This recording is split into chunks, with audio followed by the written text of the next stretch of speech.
I'm on a Zoom call right now, and when I tell you I'm so emotional about it, there's so many women of color that are dying from the disparity in healthcare.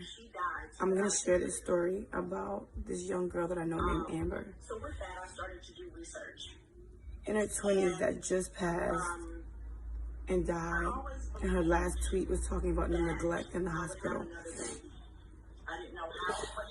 I'm going to share this whole Zoom with you because there are so many women that I know right now that are pregnant, and doctors are not talking you through the symptoms that you could be dealing with and going through, and we are losing lives of healthy young girls. Bruce, who just lost Amber, is now having to raise his newborn by himself because his fiance passed. We're holding a press rally on Tuesday, I believe, in front of Montefiore Hospital where she passed. But I'm going to share this story because you guys need to see what's happening. It's so sad. This life could have been saved. I'm going to share it with you guys so you can see it. So, since the day I left the hospital, 4/21 when my son was born, since the day I left the hospital, it's been all gas, no brakes. I haven't slept. I haven't been able to stop. People are asking me, where are you getting this strength from? And to be quite honest with you, I'm mad. I'm very angry at this situation. I cannot sleep. I can't be in the same, it's hard for me to lay in a bed without her. It's hard to think of a future that we had planned together. It's really hard to think about that without her. Bruce, fortunately, I survived, but my baby did not. I too had HELLP syndrome. I was pregnant in 2013 with my baby Journey. And I thought I was receiving proper care. When you're pregnant for the first time, there's so much that you don't know. There's a wealth of information that you're learning and you just don't know.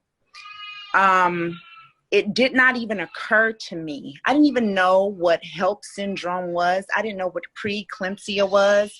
I didn't know what any of that was until it happened to me. So I have to fight here. She should be here. There's no excuse. All they had to do was pay attention to her. That was it. That's all she was asking for. We shouldn't be reaching out, all the time, calling, sending emails, sending voicemails, and still not getting the attentive care that she deserved. Her mother worked at the facility that we ended up going to. They had an assigned surgeon for her that she never even got to meet. Her mother gave 25 years of her life there. Mind you, Amber just turned 26 in February. Afterwards, I don't think they understand what these situations do to one's mental health. And I don't think they really focus on that because the hospital had actually referred a therapist to me, and I spoke with this therapist. Asked me a bunch of questions like, oh, do you have plans on hurting yourself or others? Of course, no, not. I have to be here for Elias.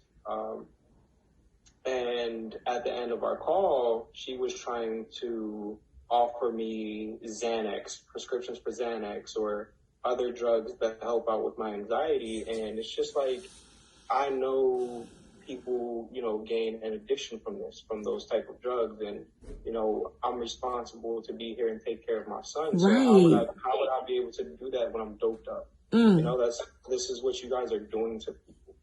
You guys are destroying mental health. You guys are destroying families. And it's like, there's no remorse. They don't show no remorse. It's the country. As time goes on and I do more research and I become even more of an advocate for this, and I look a little bit deeper into baby immortality, infant immortality amongst women of color, it is staggering how neglected we are in our prenatal care. when we state that we are in pain or something is happening, I guess they believe that Black women or women of color we can take it. We don't get the same treatment. Actually holding the press conference here in front of Montefiore in the Bronx. It's going to be at Montefiore Hospital, 1825 East Chester Road, Bronx, New York. It's going to be Tuesday, May 5th at 12 p.m. I, alongside with Hawk Newsom, the founder of Black Lives Matter, and his sister as well, Shavona Newsom will also be there. I'll be there as well.